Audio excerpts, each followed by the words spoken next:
Hello and welcome to the sixth episode of my 2023 Rugby World Cup preview series. We move on to Pool C today and start the group by looking at Eddie Jones's Wallabies. It was a dismal rugby championship for Eddie, losing all three games, but can this esteemed coach turn their fortunes around in France? Joining me to look ahead to Australia's tournament are two further debutants of this pod. Firstly, I am joined by the strong other half of the esteemed Roar Rugby pod, Brett McKay. Welcome on, Brett. Hello, mate. How are you? It's great to be part of this. No problem at all. And joining him is Rugby Fixation podcast host, Mitch Evans. Thanks for coming on, Mitch. Pleasure to be here. Always getting to chat rugby. Of course. And I suppose the excitement is hopefully starting to kick in now at this stage, lads, as the World Cup creeps closer. I'll come to you first, Brett. Are you excited about the upcoming campaign? It's getting serious now, isn't it? Where, like, the start of the rugby championship was sort of like, okay, all right, like this is edging closer now. But now that we're actually beyond that, all of a sudden you realise that there's only one warm-up game between now and things getting very, very serious. And not a lot of time from a Wallabies point of view to find a bit of form, and that's exciting and concerning in equal quantities. Mitch, what's your take? Are you excited and concerned as your podcast friend mentioned here? Yeah, I'm very much short term in my time of thinking. So it's still a little bit of way out to get super, excited, counting down the days, etc. But I'm going to be over in France for at least 3 of Australia's pool matches, so I'm pretty keen. Tickets have been booked for a while, so I think once we're on the plane, that's when sort of excitement will really hit fever pitch. But for me, I got that first twinge scrolling through Stan Sport last night and just looking at all the World Cup games they've got on there, all the pre-match, warm-up fixtures, all the games that are going on in sort of the Summer Nation series and that sort of stuff. There's just so much rugby on. And so that's the bit that's going to be really excited, just seeing all the permutations. There's so many tight pools and just saying, okay, well, who's sort of deceiving who at the moment, getting those first little scalps and just, I guess getting the game started, just getting the mind game set up to say, okay, we're coming in as favourites, we're coming in hot, or we're coming in as underdogs. Look out! So that's getting me ready to go. Yeah, absolutely. And it's that, I suppose, as you say, getting on the plane is one thing. I was actually talking to a friend of ours there the other day, and he's a friend down in Australia who supports Australia, and he said he's flying over for 4 pool games, I believe, or 3, maybe 3, I don't know. And he literally just turned to me, he's like, I don't know why he'd do it. But listen, it's too late at this stage. Like, it's easy for Ireland to sit in this high horse at the moment as Grand Slam champions, like, but as we record, they haven't kicked the ball yet. But Irish rugby fans would be very familiar with the new Australian head coach Eddie Jones, as it goes without saying. It's the only place we can start, really, to be honest. Like, he was appointed off the back of what, in my opinion, seemed like an untimely dismissal of Dave Rennie. And like, Mitch, I'll come to you first on this one. Like, do you think it was wrong of the ARU to sack Rennie, or I'll give you a bit of leeway here? Is it too early for us to really say that? Might be too early. I think when it first happened, I was kind of alone in my group chat of thinking that it was a bit unfair. A lot of my other mates had got quite fed up with the results and thought, it is world-class coach. He's coming in. He knows the lay of the land in Australia, and he's got an awesome track record with World Cup. So I thought a lot of them were quite happy to see the back of Rennie. And I thought, well, he had the most ridiculous injury plague I've ever seen, like untimely numbers. I think it was, over 48 points last year of players that were out. It was just ridiculous. So when I looked back at Rennie, I thought he gave 69 players a crack throughout his, 34 games. 33 of them were players that he debuted during that time. So he knew the players that he wanted to bring into the system. And of those 33 players, they made, I think it was a smidge over 300 of the test caps that he gave out. So it was about 40% of the test caps he gave out were these new players. So the one thing that makes me a bit concerned is that I do think Rennie knew his squad, knew the team he wanted, and if everyone was healthy, I think he would have gone quite far in the World Cup. And it's probably where a lot of Australians had that hope of, well, with this draw, we could make the semis quite reasonably.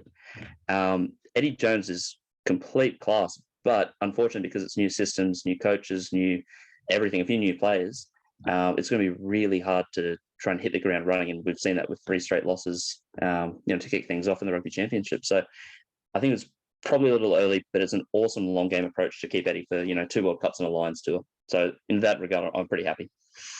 Yeah, fair enough. And just you touched on how many players did you say he used there? Sorry, 69 in total, and Okay. 33 of them were ones that he gave the debut cap to. So it was pretty significant numbers, Okay. especially in some key positions. We'll probably touch on that later, but there were probably Yeah. 3 key positions that he just really rifled through changes and never really settled on an option. Yeah, no, that's interesting because I think Andy Farrell has given about 30 new caps, just as a contrast, and Cat played about 70 players, but obviously that's different where every 2 years in a World Cup cycle we have the Lions tour as well, where Ireland would have lost a good few players. So it is interesting to just compare the numbers while we have them. And it's great to have them on you as well, Mitch. Also on Eddie, then I'll come to you for this one, Brett. Like, what can he do to turn the ship around at this stage? I know it's only been 3 games, and again, we don't want to be too hyperbolic here, but what do you think he can do, if anything? He's got to find he's got to find his combinations, and I don't think he's done that. Like he used 35 different players across the rugby championship, so that's a lot of change across 3 games. Even going from the first split out of the second, he only made 4 changes to the starting lineup, and there was another couple on the bench. So he's been making a lot of changes every week, and I don't know that he's completely sold in a couple of positions. I think he's still trying to work out. I think he's developing a couple of different methods for back row. He can pick bigger if he wants to. He can pick faster if he wants to. If he wants to play a more on-ball game, he can.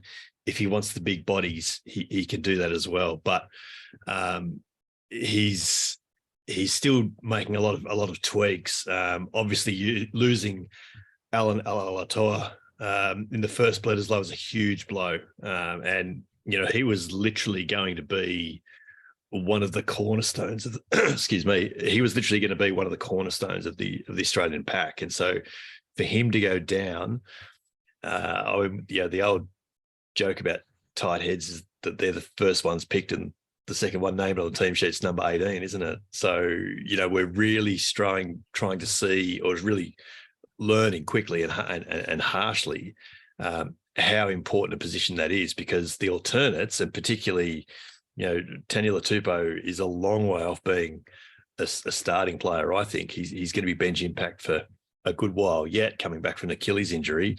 And then behind him, it's just a lot of guys with no experience. So that's a massive concern. He's got some good lock options in the mix, and he's tried all or most of them. I think he's edging towards his centre combination, but Lenny Kitau's return will be crucial in that. I think he's still aiming at probably playing White and Cooper, but he's certainly been very deliberate in getting game time into Carter Gordon as well, and that's not a bad thing at all. So, he has just made a lot of change, and he did that as well through his last couple of years at England. He just made changes every game, and it just sort of felt like he really didn't know what his best team was. And as we say now, as we get closer, there's not a lot of time to try and bed that down. And I think back to 2019, talking about number of players used, Michael Cheika made something like 74 or 75 changes in total across the games, and that's positional and personnel, obviously, but that's a lot of change in whatever it was, 6 games. So I wonder, that's the concerning bit, and he doesn't have a lot of time now to turn it around and for all those balls to fall in their place. It's not ideal, and like obviously the rugby championship start didn't go great, as we know. Like they played 3, lost 3 combined. Like their points difference was -65 over 3 games. Like it's just not enough, really. Like you can put it whatever way, that's just not enough. I'll ask you, Brett, do you want to just run us through those games as a whole? Just first of all, just a quick overview, because some people mightn't have seen them, and then maybe touch on what we may have learned or kind of wanted to The- learn the- and didn't the- learn.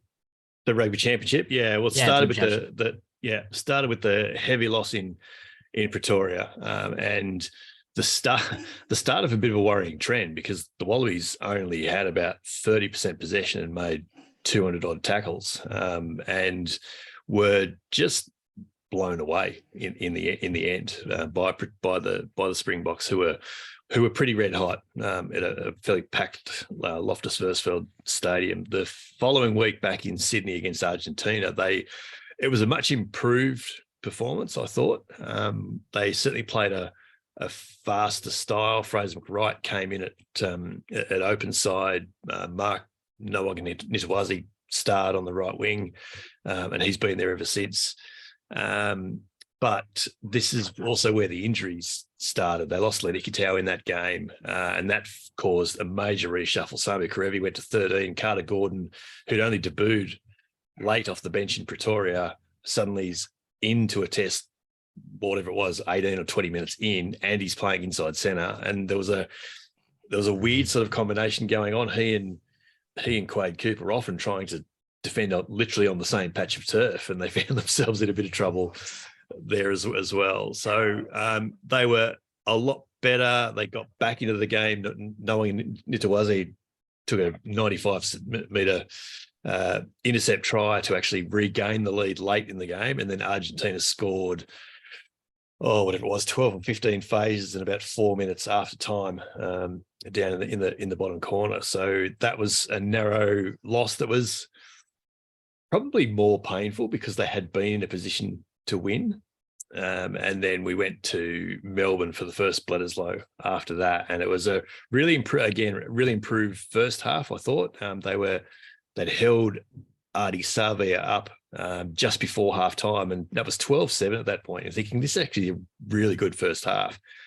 And then the All Blacks held it for 20 plus phases. Will Jordan scored in the corner, and it's 19-7 at half time. And that, to me, actually didn't feel like a real reflection of the contest. After it was just one-way traffic, and the All Blacks ran in another 4 tries and blew it away pretty comfortably in the end, 38-7. But the two major factors out of those 3 games has been that there was 5 yellow cards, and Australia's tackle count is well north of 600, might have been pushing 700. It was sort of 200, and it was 250. And second Bledisloe, it was 280 odd tackle attempts. Like, they still made 260, but it's 280 tackle attempts. So, like guys like Rob Valentini tackled more than they carried. Tom Hooper came in at open side for this first Bledisloe test and had 30 odd tackles for the game. He had 23 tackles by half time. So they are literally tacking themselves to a standstill. And when they do have the ball, they're making mistakes because they're trying to push it, and they're coughing up possession. And as we know, most penalties are often given up in defence, and so the penalty count then is becoming crippling as well. So, yeah, that's the summary of things, and that's why we're excited at the prospect of turning things around come World Cup, but concerned that if this carries on, it's going to be a worry. Yeah, it's easy to kind of just look at a scoreline, but obviously there is more context to it. Even the tackle count. You look at discipline has been a big issue for Australia as well. Injuries, as he said, was obviously more of a Dave Rennie thing. The man didn't get a chance when it came to injuries. But I'll throw it over to Mitch now. Do you want to just take us through anything you felt we learned about Australia in these games, or even just players who may have put their hand up or not put their hand up, for instance? I was quite lucky. The South Africa match to kick things off, I had a little bit of hope, but it was also the weekend of my brother's Bucks weekend, and so we'd been away. It was the second night. We were all, we'd had a few drinks, and it was a few of us left. They were like, "Oh, we're still awake. Well, let's get the game on. I'm keen to watch it. I wouldn't have missed it, but it was nice to have a few people to watch it with." And after the start, it was like, oh, this is actually pretty promising. That's a nice, well worked try. Like, nice to get first points on the board, and then just sort of one-way traffic. A lot of the guys there just sort of bemoaning why we're watching this and why I'm not a league fan and things like that. So that was sort of all too familiar. But the thing that I guess worked from that game was just saying that, you can't just throw in a new coach, all these new things, and just hope that it works. Like Reece Hodge hadn't really played much 12. I got the understanding that, he's got a massive boot, and that's, quite useful, presumably in the high vote, you can use it to some effect, but we didn't really get to see that. He played, I think, 2 matches starting at 12 for the Rebels that year. He's been sort of thrown all across the backline. So like to expect him to know exactly how to work there without having really played directly outside Quade before, it was just a big gamble that didn't pay off. And he's obviously paid the price for that by being sort of kicked from the squad. The thing that's probably stood out most, Brett's covered the games really well there in terms of the results and how they played out. The thing that stood out is Eddie Jones picked these utility players who I don't actually think qualify as utilities. It was a kind of an interesting thing where he labeled these players as utilities, whereas I don't think they really were. And the players he's kicked out from the squad, Pete Samu, our most versatile back rower, can cover every position very comfortably, and most teams recognise he's the best bench option we've got in terms of a loose forward. Reece Hodge, he's nearly, I would have thought, a Rugby World Cup spot guaranteed, because he just covers every position. Like you just have one spot there, a very backup 10, a very backup 12, 13, 15. If you really need to, a wing against Portugal, he could do the job there. So and even Tom Wright, he's proven himself the form Super Rugby fullback, was, I think, one of the form wings in Rennie's tenure as well. So it's very interesting that he's kept in people that he deems utilities and got rid of these really versatile, experienced players. So to me, I like that Eddie's picked a really consistent team for the back-to-back Blood games. That seems promising, in that he's got the same back line. There's not as mass changes as there were between South Africa and Argentina. But the thing that stands out is the people he's removed from the squad. I am very keen to see his sort of understanding on that. And when he picks his World Cup squad, if they don't come back in, or they don't replace some of these people, which I'm sure we'll get to, it's really quite mind-boggling, because he's got all these players he's not yet tested, and all these experienced options. He said, well, actually, you're not versatile enough, despite being these, very versatile, unique players.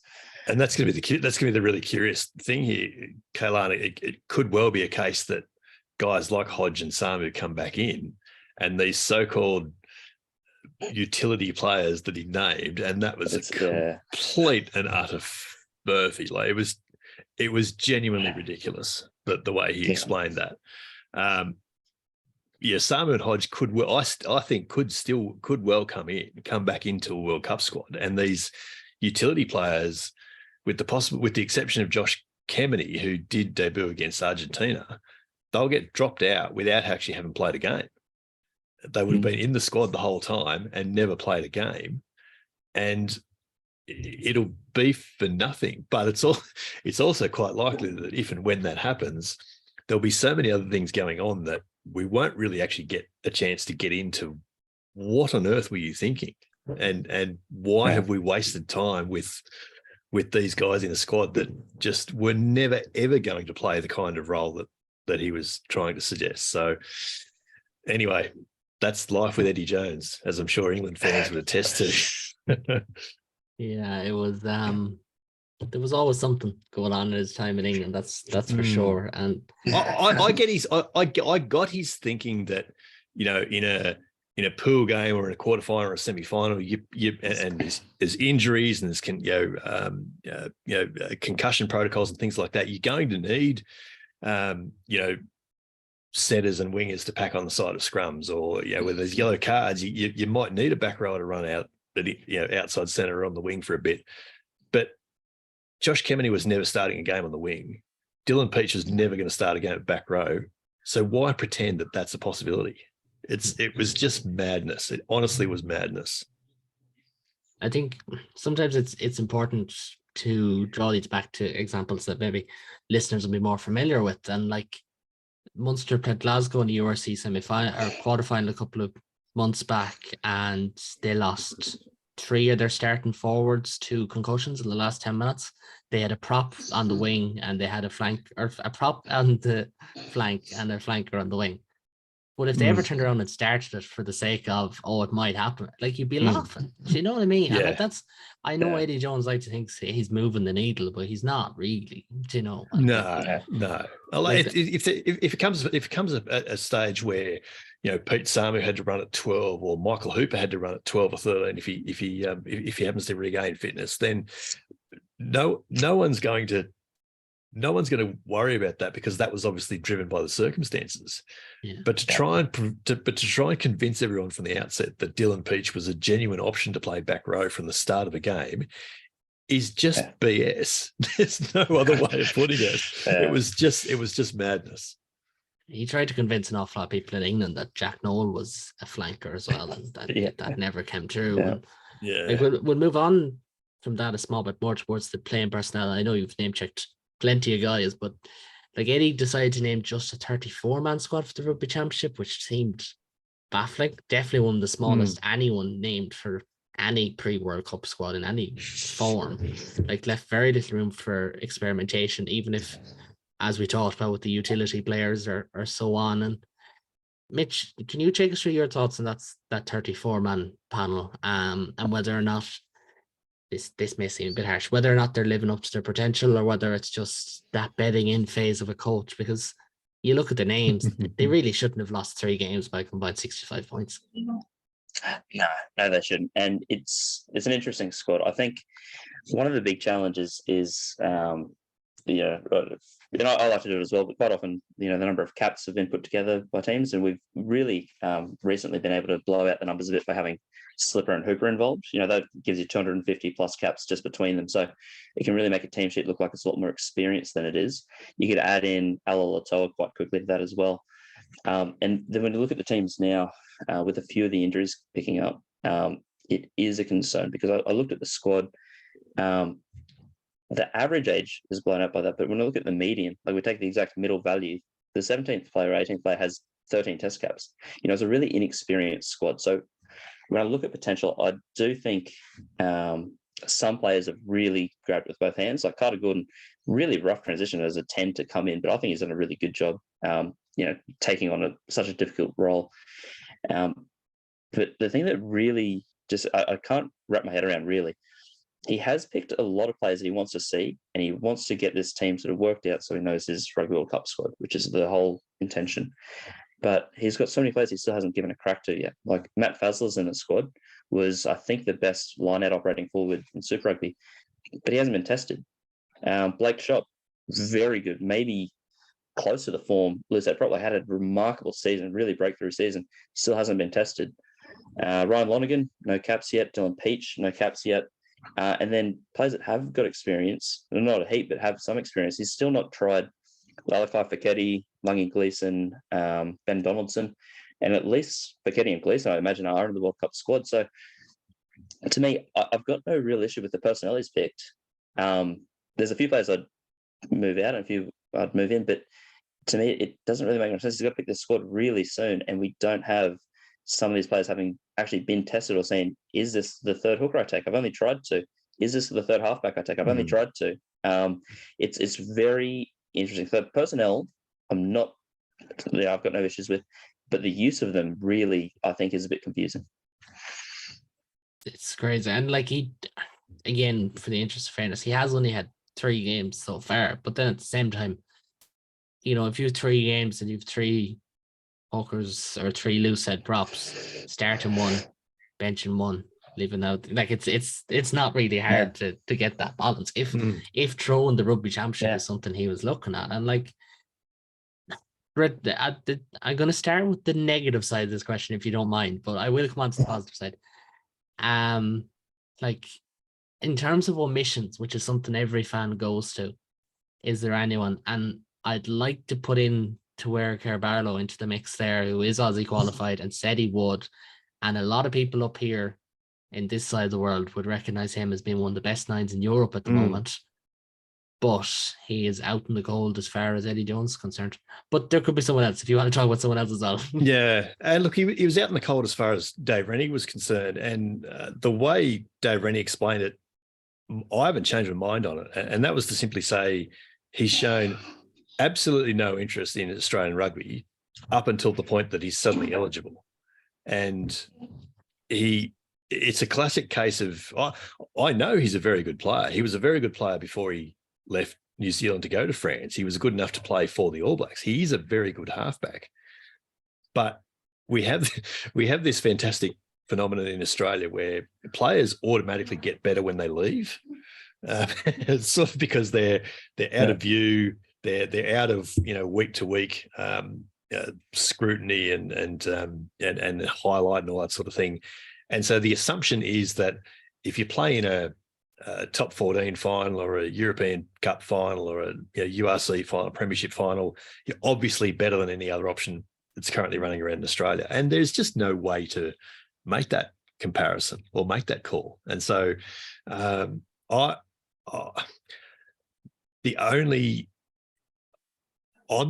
thinking about Taura Kurbalo. He's a very, very good player, but I'm not considering him. I just don't see the upside in that. I don't see the upside in bringing a guy in for 6 weeks, and as soon as that campaign is over, he's not coming back to Australia. He's staying in France. So I just don't see the point in that. Could it happen? Maybe. Who knows the way Eddie Jones is thinking at the moment? But I agree with Mitch. It's been a bit curious to see the squads, and it has been a streamlined squad. Argentina ran 45 during the Rugby Championship, so it has been a curious squad. I can see why he's done that, because he's only going to have 33 in France for the World Cup, though he can be a bit clever by having an Australia A squad and an Australia laden Barbarian squad in circulation in Europe as well. So the replacements will be over there. There's no concerns about that, I suppose. But as for guys that aren't in the squad right now who might still be in contention, we've touched on Pete Samu and Reece Hodge. I'm quite sure they're still in the mix. It'll be a curious explanation when and if they do get recalled, but I think they're still very much in the mix.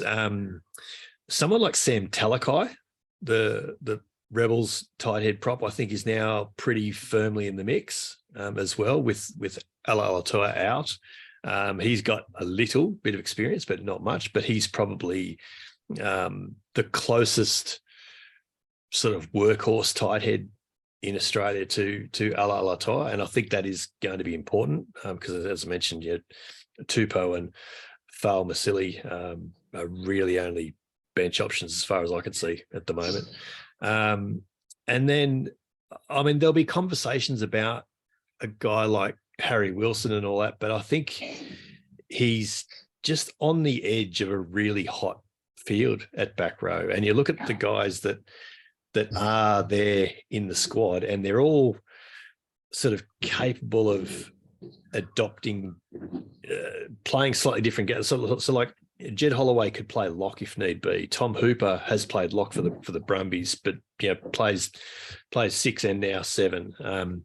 Valentini certainly covers 6. Pete Samu, if he comes back in, can play all 3 and has played all 3 at test level. So there's a lot of versatility there, and I think it's hard for Harry Wilson to get back in that when his game is really the same, whether he's playing 6 or 8. And I think a lot of people and a lot of Queensland fans particularly will say, well, he was the most carries in Super Rugby, and he was the most meters made and all that. And that's all very true.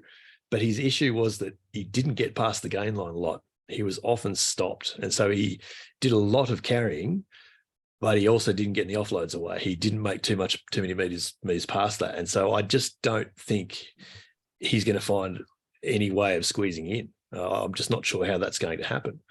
I don't know.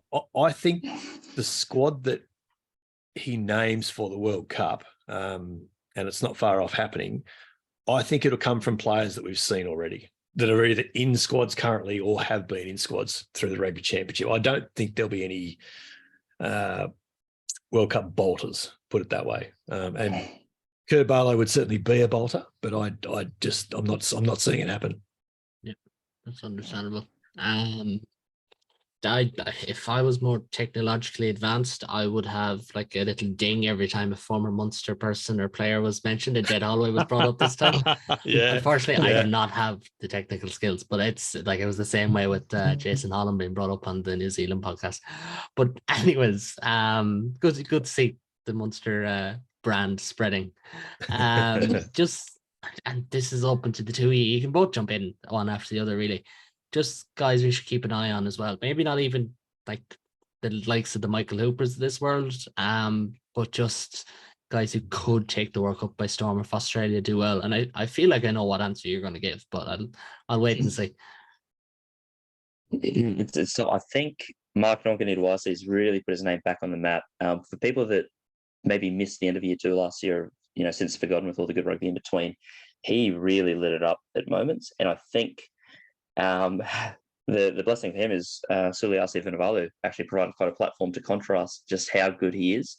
So I think he really could be one, especially if there's a little ball in space, he'll light it up. The one that I'm really hoping for is Rob Valentini. I think he's really, really respected world round.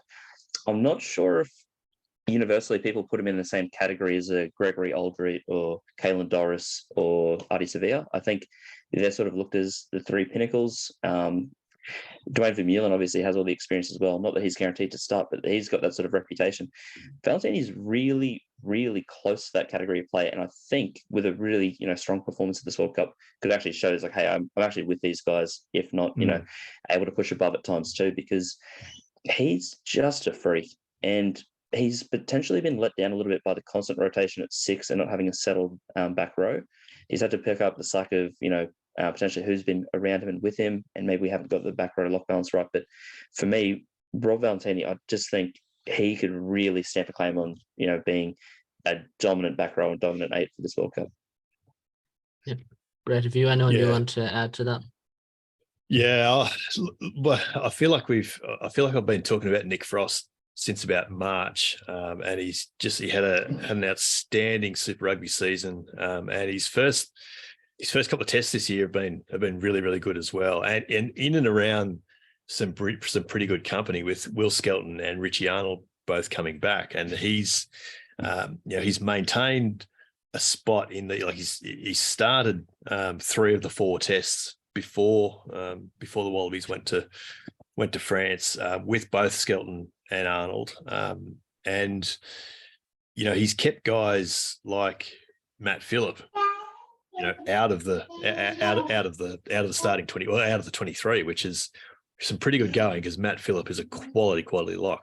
So Nick Frost could have a real impact. But the one who I'm probably excited about, and he's just come back in the two Bledisloe tests, is Angus Bell, who just had such a huge impact in Melbourne, particularly, was just busting tackles and making line breaks at different point. And you forget how mobile and even how quick in open space he is. And so that's been great to see. If he's got some ball skill about him, but if he could get and put a consistent offload into his game, he could genuinely be one of the best loose heads in the world. His ability to go to the line and get a ball away would just be invaluable for any team that he's playing at. So I'm really looking forward to seeing how he goes on an international stage now. And James Slipper's, test career is certainly not done, and there'll be rotation. There will be rotation between the two of them. But Bell's the sort of player that can have an impact whether he's wearing 1 or 17, and that's really exciting. No, I did mention at the top there was one name I was waiting to hear, and it was Mark Nwanganitawase. I think I butchered that, but anyways, I need to get used to saying it's pretty close. World Cup. It's pretty close. He's going to have a good World Cup, but in my eyes as well. But I think there's a lot of good names mentioned there. Not everyone would be known up here because again, Super Rugby, as I've said before, doesn't have the pull that it used to have in northern audiences. But I suppose we'll move on to the tournament now because we've covered quite a lot on Eddie and the players, and Australia found themselves in Pool C alongside Wales and Fiji. And as we mentioned before we came on and recorded, Wales and Fiji and Australia just seem to be in every World Cup group at this stage. Even if Australia do slip up, you'd still imagine they'll make the last 8. That if that does happen, it could be a scenario where everyone beats everyone, and then would be facing England, Argentina, or Japan in that quarterfinal. So, Mitch, what do you think? What is the aim and point for Australia coming into this World Cup? It's funny because I think the draw's been spoken about so much, and pre Eddie Jones coming in with Dave Rennie, I think everyone was like, you know what, we just get a good campaign together, and injuries, sort of pay at least enough to name a reasonably strong 23.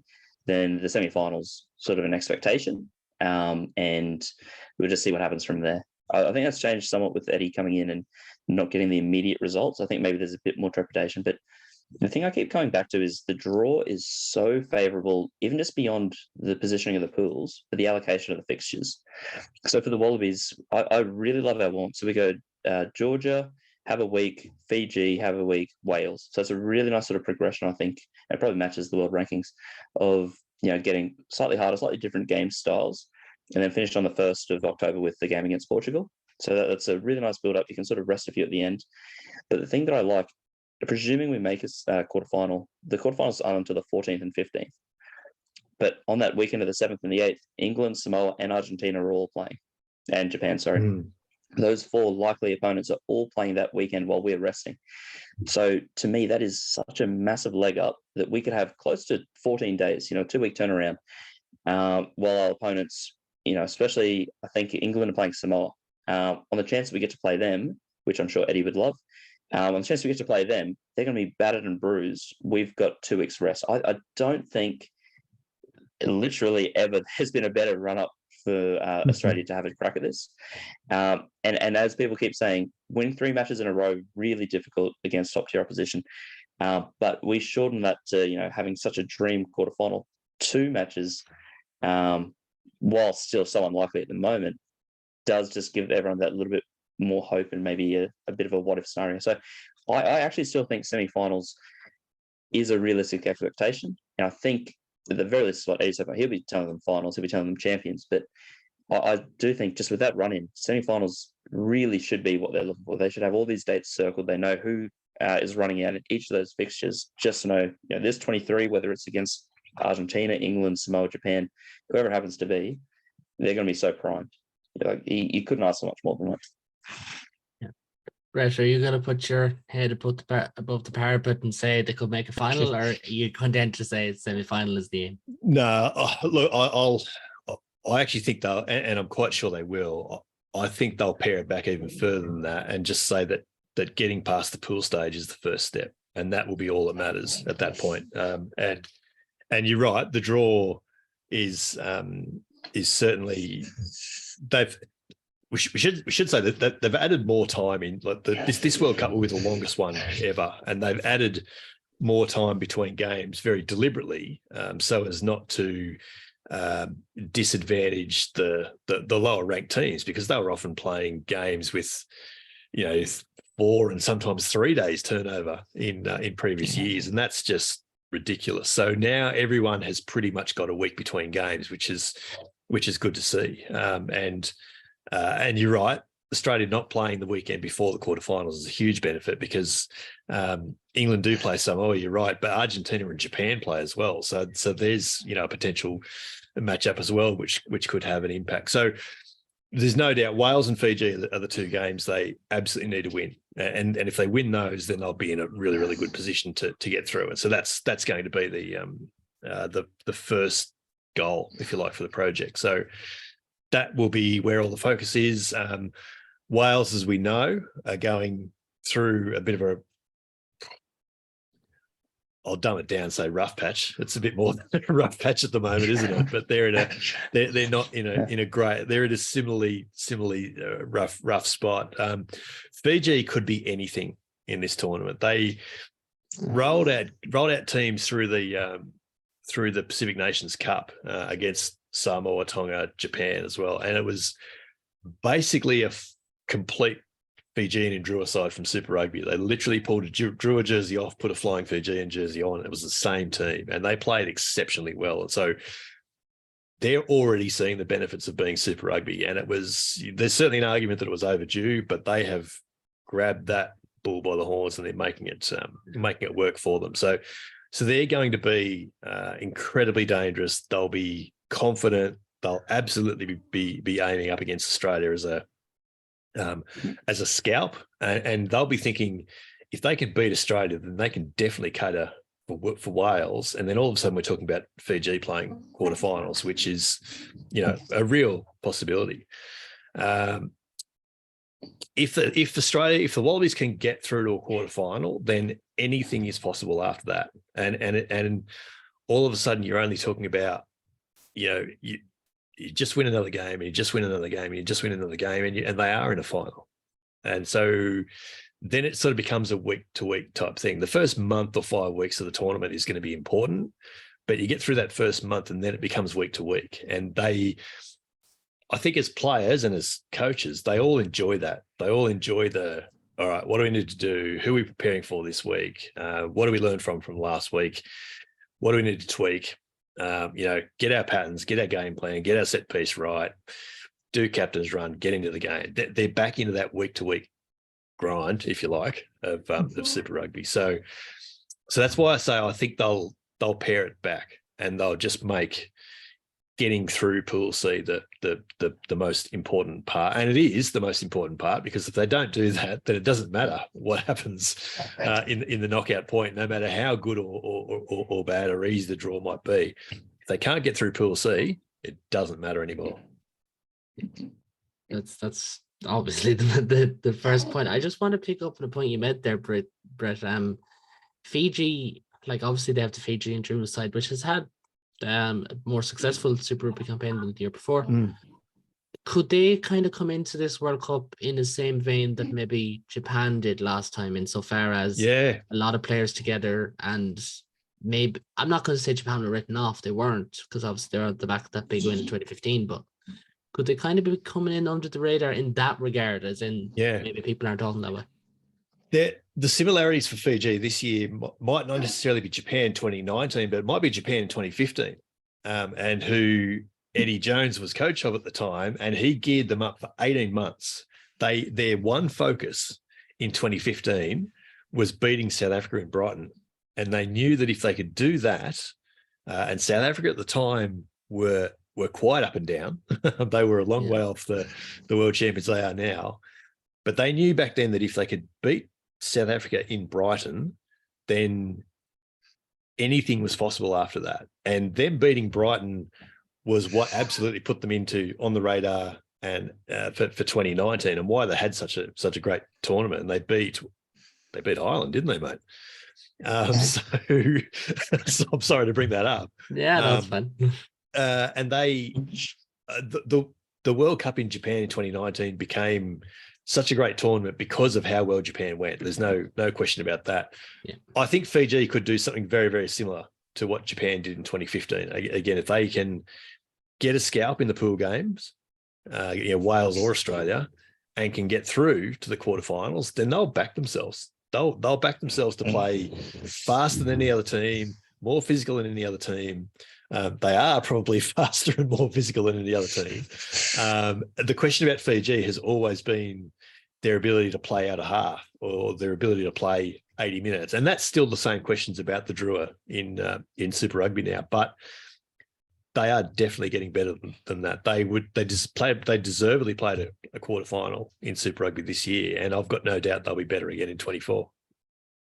It's certainly a fun one to look forward to, and like I'll actually come to Mitch there for this one. Like, it is, as we said kind of before recording, it is a really fascinating pool C. It could be a real lot of fun, and maybe taking the Australian hat off. I kind of think the purpose of the podcast, but you know where I'm going with this. What way do you see that group unfolding just as a whole? Like even Portugal and Georgia, like what way do you see it going? Because it is very nip and tuck. Yeah, I think nearly every team will have that fixture they're trying to really ice. So for Portugal, obviously for them, they'd love to get a World Cup win. So they're probably looking at Georgia as the team that they're most likely to do that against. They might Wales. think that maybe they can. Well, Georgia beat Wales. Let's go for the easier side.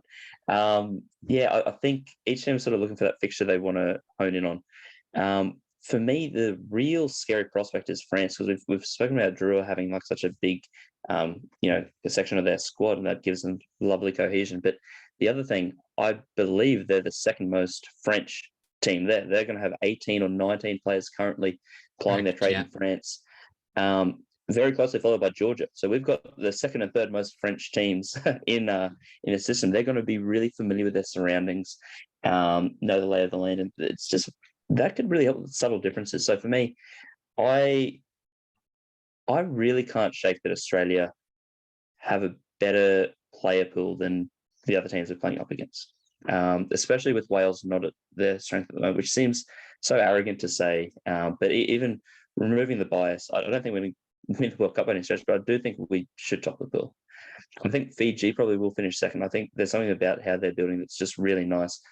The challenge being whether they can, consistently perform. We saw the slip up obviously last time against Uruguay, and they've been known to, go really well one week and then sort of drop off when they maybe are expected favourites. So, yeah, to me, I do see it probably as Australia, Fiji, Wales, Georgia, and Portugal. Which, hopefully the Welsh listeners, they can see Evans as a surname and realise I'm not too far descended from them. I'm not wishing them ill, but I do think that they're going to struggle quite a bit. And you just see the list of experienced players that dropped off. Like it's worse in Australia, even like no Alman Jones or Chipperick. That's massive losses. It's just some interesting calls for them. So for me, I think Fiji are the real movers and shakers there. And I think they'll scrape into a quarterfinal, which is so deserved for them. It will be. I feel like we'll see, no matter what happens, is going to be the pool of storylines insofar as if Australia do really well, they're hosting the next World Cup. Australia Rugby Union probably needs a good World Cup here, to be honest. Wales are in absolute turmoil. Definitely. There's no question about that at all. Yeah. And it's I've said this before, but like about half the teams in this World Cup, you could do a proper deep dive in what state the game is actually in there, and most of them are not very good. Fiji obviously have that strong top 14 representation, and looking to it was 2007 in France when they knocked Wales out in the pools, and like there's just so much going on there. And Brett, what way do you see the group going as a whole?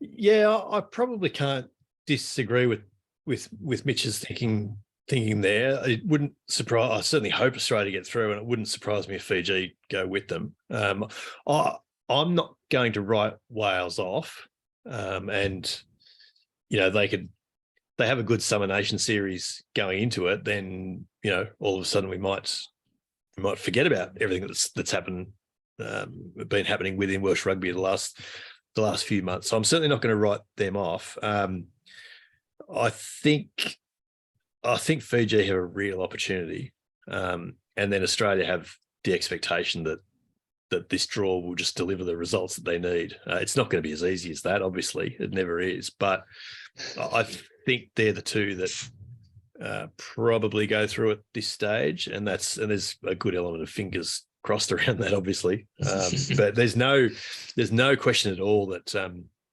that Rugby Australia the suits are absolutely sweating on a quarterfinal and probably a semi-final appearance, which is just mad levels of expectation, because once you get to knockout rugby, it only needs to be a late offside penalty or something like that, and that sends you home. So it's why I think they'll just be thinking about getting through the pools first and foremost, and then anything can happen after that. So, but yeah, Wales are going to need to start well. I mean, Australia's going to need to start well, but Wales, I think, especially, are going to need to start well. And they probably need to go on a roll, and if they're going to get through, they probably need to win all their games, because I think if they drop one, then there'll be a chance of dropping another one.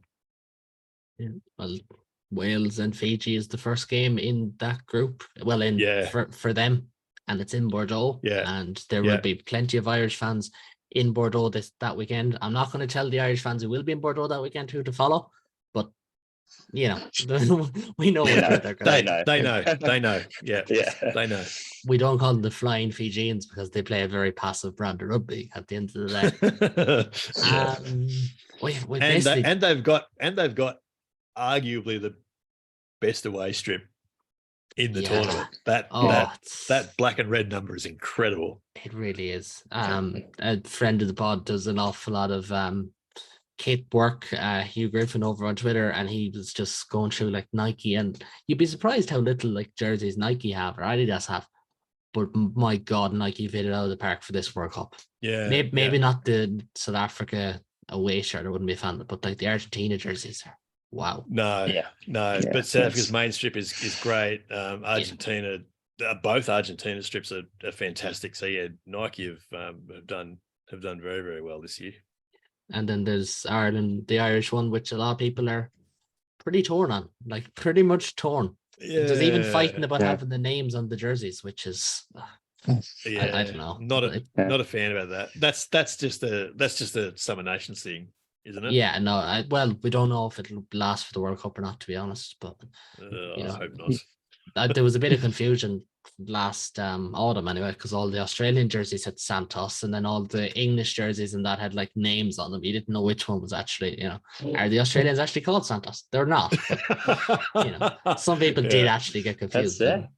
The 15 Santos brothers. Yeah, well, cousins, I believe they were. But we'll kind of wrap it up here, lads. I know I've got your prediction for Pool C, which I don't always do, but it's just such an enticing pool. But if Australia aren't going to win the World Cup, and I'm not saying you're going to say they won't, but prior answers make me suggest you won't. If it's not going to be them, which way do you see it going? And you don't have to say Ireland just because you're on an Irish podcast. It's gonna be interesting. Like on the other side, France, Ireland, New Zealand, South Africa, they've all got claims at this point in time, and I don't think that those claims will diminish too much through the pools. So they'll all get through. Ireland and France being in the same pool is mad, isn't it? It really is. And it's what we have seen this year is the folly of World Rugby deciding to do the draw based on seedings at the end of 2020, wasn't it? Like they did the draw December 2020, yeah. That was just and the argument that they used about tour groups and things like that is just, it's insane. It makes no sense at all. And that's been shown up in the years subsequent. Even if they had given it 12 months more, which probably would have been accepted.